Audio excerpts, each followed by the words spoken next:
Good morning.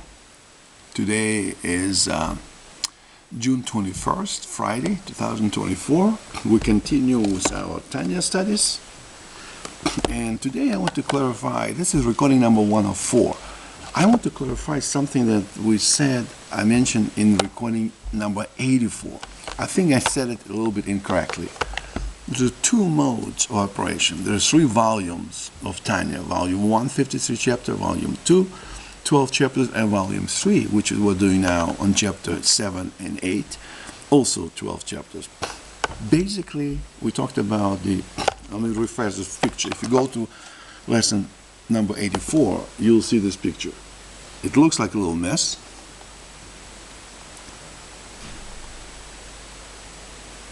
But that was an illustration of our soul, divine soul inside, animal soul around it, then divine light. 3 things: prayer, Torah study, and mitzvot, good deeds. We talked about in normal situation, not the situation was teshuva, when somebody made mistakes and trying to recover his life and do something to correct the past, to repair, to return to Hashem, to return to the goodness. If you're religious, return to God. If you're non-religious, return to goodness. Whichever way, make a return to something more noble than just impulses to material acquisitions. So in the normal circumstances, when a person wants to get more elevated to receive the light of God, we were saying that prayer elevates you up. It's almost like your airplane or rocket. You escape the Earth's atmosphere into outer space. And from then, it's easier then to boost over to the far worlds. So that initial boost is done by the prayer. I think in our 84, I said that it's the study of the Torah brings you up there. I think I a little bit confused it. So I spoke to Rabbi Miller. Rabbi Miller is an author of the book that we're using. He is making a very in-depth commentary on Rabbi Shneur Zalman's of Liadi Tanya, and I'm using his book, which is an excellent book. I communicated with Rabbi Miller, and he clarified it to me.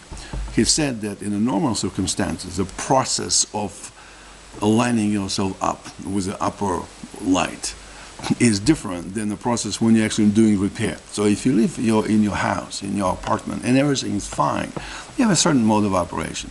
But if it's a mess, if you need to do a painting, the piping is leaking, this and that, then your process is slightly different. You might not be able to go to the trip and enjoy the beach vacation and then come to your house. You might say, delay that, let's take our leaking piping, and then we'll do that. So the process is a little bit different.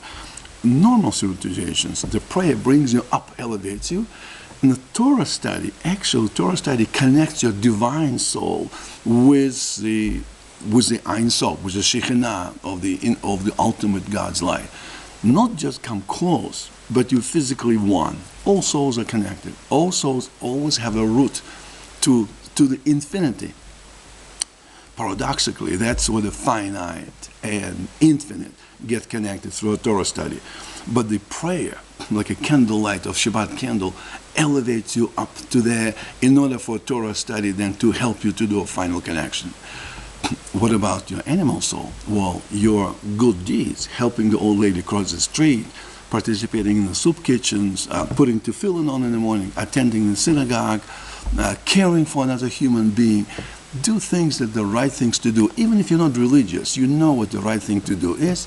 If you do that, that brings that light that you're now connected by your Torah study to the animal soul, and your animal soul transforms from the tiger into the lamb, so to speak. That is what tzaddikim achieve, and Benoni, in-betweeners, which is most of us, also can achieve with a little bit of an effort. That's a normal process. So prayer, Torah study, connects you, makes you one. Not just very close, but one. But to stay on that level, it's a little bit selfish. It's like going to the woods and praying all day long and forgetting that humanity might need your help. So that's a nice, important step. But then you have to bring into your animal soul, to your body and the soul, animal soul, transform, to start doing mitzvot, not just sitting there floating in the skies with your mental connection to God, but actually do something good to other people. That is a normal process. When you make mistakes, when you committed a sin, whether it's a small or big, and we're talking about the sin is like you're cutting the fibers of the rope, 613 commandments. They're connecting you with infinity, and they get cut as you're doing the sin. And in a major sin that is subject to a kares, or a spiritual excision, death, that is actually gets cut off. So it's almost like you're a diver with a hose connecting you to the surface to the oxygen. If that hose gets cut, if you cut it, you don't get punished. It's not like God punishes you, but you just simply disconnect supply to oxygen and you die. Essentially spiritual death, physical death, all the bad things happen. You don't have an oxygen. It's not like God is punishing you. You punish yourself. God says, if you don't need my help, you breathe on your own. I'm not going to, I know oxygen is cut. So in order to repair it, it's always possible. Either to rebuild individual fibers or to reestablish the major connections possible. And that's the process of teshuva. And now chapter 7 and 8 of the third volume, Tanya discusses, and Rabbi Miller explains how that teshuva process is done. How you try to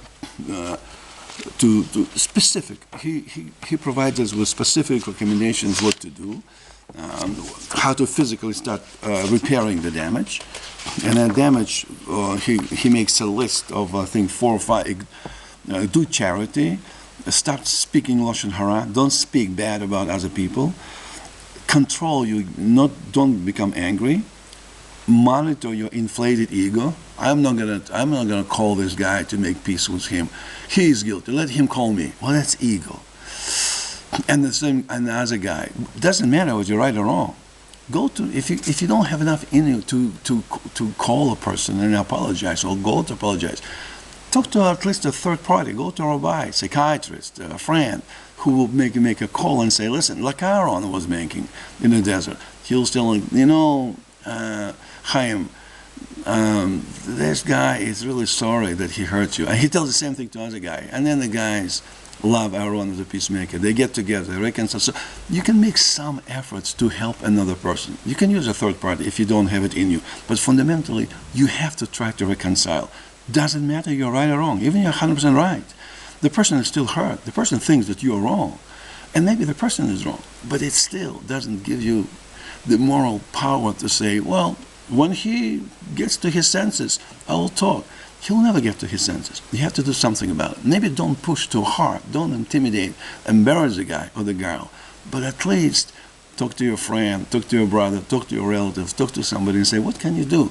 And collectively pray. And collectively, something you can find the ways, politely. So control your ego. And number 5, do the Torah studies. Torah studies is also mitzvah. If you study with a kavanah, with thoughts, and you verbalize, and then say the words with a group, that fixes like a lower teshuva. Tanya talks about name of God, tetragrammaton, Yud, Hey, Vav, Hey. The first two, Yud, Hey, it's a divine portion, and the last, Vav, Hey, is of this world, so to speak. When you repair the Hey, the fullness of the presence of God, when Yud expands into the Hey, when the fullness of God is damaged, that Yud, Hey, Vav, Hey gets broken up. The name of Hashem is broken, like dissolved. By doing what we just mentioned, restore the lower teshuva, then the Hey comes back. But the upper Hey now, next, needs to be fixed. So, we'll continue with the Torah study. So you do the good deeds, you do some actions first. And then, once you fixed it, then it's time to go to Hashem and to get this connection to Him through infinite light, through the Torah studies. Because now when you're studying Torah, you're sitting in a group, you no longer worry that I'm studying Torah, but I know back home my dad is angry at me, or my brother didn't call, and you don't worry about the things you did to other people. So you can put it completely to bed because it's fixed. You repaired it. Now you can fully concentrate on Torah studies. And when you do that, then that connection to God reestablishes, And after that's intellectual connection, not emotional, intellectual. And then the second phase, or the third phase, emotional kicks in. And we talked about, don't follow, despite what the Dark Vader tells you in Star Wars, don't follow your heart, follow your brain. The brain has control of the heart, not the heart controls the brain. So you need to have intellect and emotions. But you have to have intellect first. Get connections to the Torah, rationally understand what's going on, and that will kick the second. Now you're going to shift your gear from a second to the third, and then third to the fourth, and then fourth to the fifth. Eventually, then emotional love connection will kick in. So 3 stages in that. The first stage is that you have to have a feeling, I need to do something. That comes from the heart, true. But then intellect has to take over and filter it out, and then say, what specifically do I need to do? Let me understand what God wants from me. This is just a test. God is testing me. He gives me this trouble, this hassle. My neighbor is not happy with me. My family is abandoning me. What did I do? So now you start thinking intellectually, and when you go into Torah studies, then your Torah studies, you now reestablish your connection. That's a process of teshuva. So the mechanism is similar, but a normal process, a normative process, when you're not in trouble, when you don't have when you haven't caused damage to yourself, to others, then it's a Torah study, connects you to Hashem, and then good deeds, mitzvot, bring the light down. Now you open the door, and the light begins to flow down. First Torah study connects it, then good deed goes to your animal soul, and you are now complete. Thought, speech, and action becomes one. Even the pre-thought process gets there. In the teshuva process again, it's kind of in reverse. Now you have a damage. Fix the damage first, do your deeds, have your animal soul understand that it didn't behave right, and then once that portion is in peace, you can go to a normal process, to Torah study, connection with the infinite light, and from then on you're connected. Now that light begins to come to your animal soul and do a normative transformation of the animal soul for the good. But it's not the necessity to have affected your animal soul because it screwed up, but because now it didn't really screw up. It just simply is not moving right or left. It's not active. So now you make it active for the good, yourself, society, for the whole world, for the universe.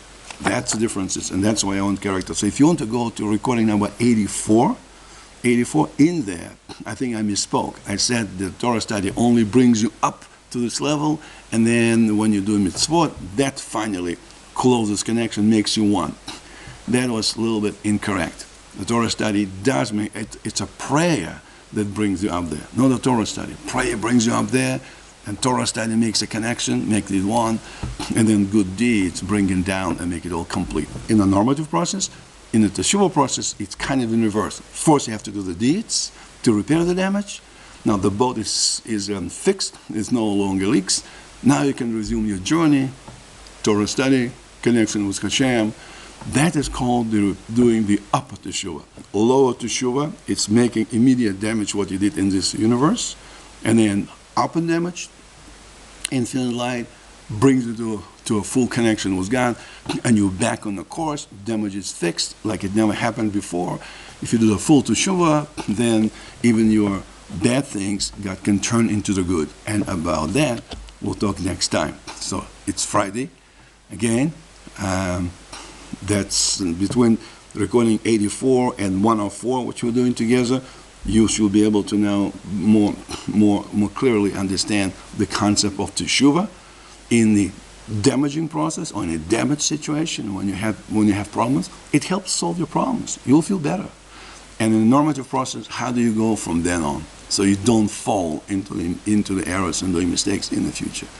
Hope you enjoy and learn something from today's recording, from today's lesson, if you will. Have a great day. Shabbat Shalom.